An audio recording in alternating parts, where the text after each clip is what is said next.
دوسری بات یہ ہے کہ معتزلہ کی بنیاد کیسے پڑی اور ان کو معتزلہ کے نام سے کیوں موسوم کیا گیا۔ اس کی تفصیل یہ ہے کہ اہل سنت والجماعت کے نزدیک اعمال ایمان کامل کا جز ہے، نہ کہ نفس ایمان کا جز ہے۔ حتیٰ کہ عمل میں کوتاہی کرنے والا شخص ہمارے نزدیک اگرچہ کامل مومن نہیں ہے مگر تاہم ایمان سے خارج نہیں ہوتا بلکہ مومن ہے، جبکہ معتزلہ کے نزدیک اعمال نفس ایمان کا جز ہے، حتیٰ کہ مرتکب کبیرہ شخص ان کے نزدیک ایمان سے خارج ہے۔ کن کے نزدیک؟ معتزلہ کے نزدیک، مگر کفر میں داخل نہیں، کیونکہ ان کے ہاں کفر کی حقیقت ما جاء بہ النبی کی تکذیب کرنا ہے، وہ نہیں پائی گئی۔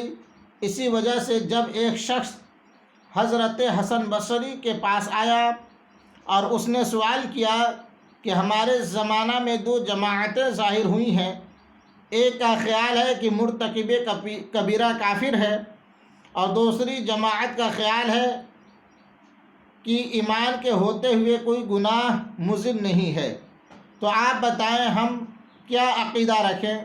تو حضرت حسن بصری رحمۃ اللہ تعالی علیہ نے تھوڑی دیر کے لیے تأمل فرمایا، غور و فکر فرمایا۔ اتنے میں واصل بن عطا نے کہا کہ مرتکب کبیرہ نہ مومن ہے اور نہ ہی کافر ہے۔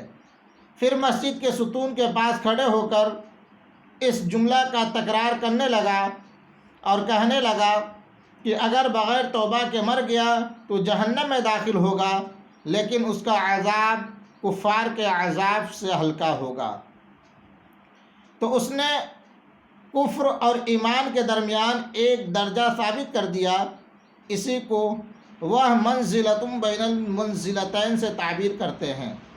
اور ان کے نزدیک اگر مرتکب کبیرہ بغیر توبہ کے مر جائے تو وہ کافر کے مثل مخلد فی النار ہے، اور اگر وہ توبہ کر کے مرا تو وہ مخلد فی الجنہ ہے۔ واصل کی یہ بات سن کر حضرت حسن بصری نے فرمایا قد اعتزل عنا واصل، کہ واصل تو ہم سے الگ ہو گیا، اسی وجہ سے ان کا نام معتزلہ رکھا گیا، جو کہ باب افتعال سے اسم فاعل کا صیغہ ہے، بمعنی کنارہ کش ہونے والی جماعت۔ تیسری بات یہ ہے کہ معتزلہ اپنے آپ کو اصحاب العدل والتوحید کیوں کہتے ہیں؟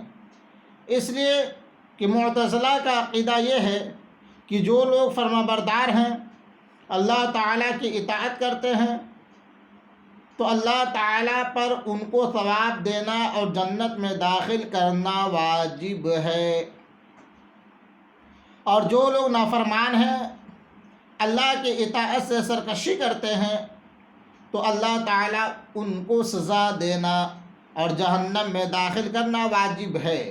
یہ عدل کا تقاضا ہے، اس لیے اپنے آپ کو اصحاب العدل کہتے ہیں، اور اصحاب التوحید اس لیے کہتے ہیں کہ انہوں نے اللہ تعالیٰ کی صفات علم، حیات، قدرت وغیرہ کا انکار کیا اور کہا کہ اگر اللہ کی صفات کو مانیں تو چونکہ اللہ کی ذات قدیم ہے اور صفات بھی قدیم ہوں گی، تو اس صورت میں تعدد قدماء لازم آئے گا جو توحید کے منافی ہے، اس لیے صفات کا انکار کر دیا اور اپنے آپ کو اصحاب العدل والتوحید کہلانے لگے۔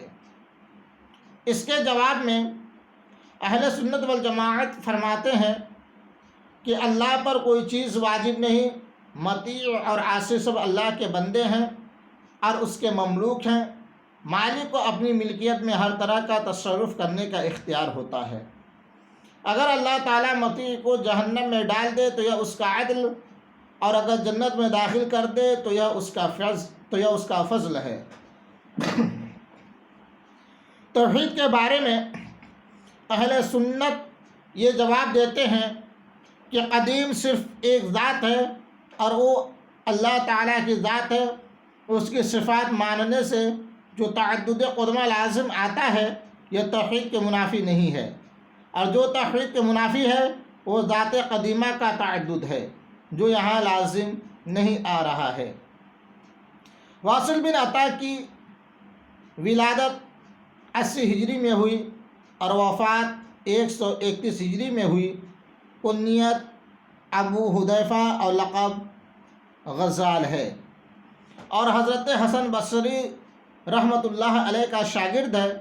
یہ عبد الملک اور ہشام بن عبد الملک کے زمانہ میں تھا اور بڑا فصیح و بلیغ آدمی تھا۔ حضرت حسن بصری اہل سنت والجماعت کے ائمہ میں سے ہیں، تابعی ہیں، بڑے محدث و فقیہ ہیں۔ حضرت عمر فاروق کی خلافت کے جب 2 سال باقی تھے اس وقت یہ پیدا ہوئے، اور وفات ماہ رجب المرجب 110 ہجری میں ہوئی۔ بصرہ جو عراق کے شہروں میں سے ایک شہر ہے اس کی طرف نسبت کرتے ہوئے آپ کو بصری کہتے ہیں۔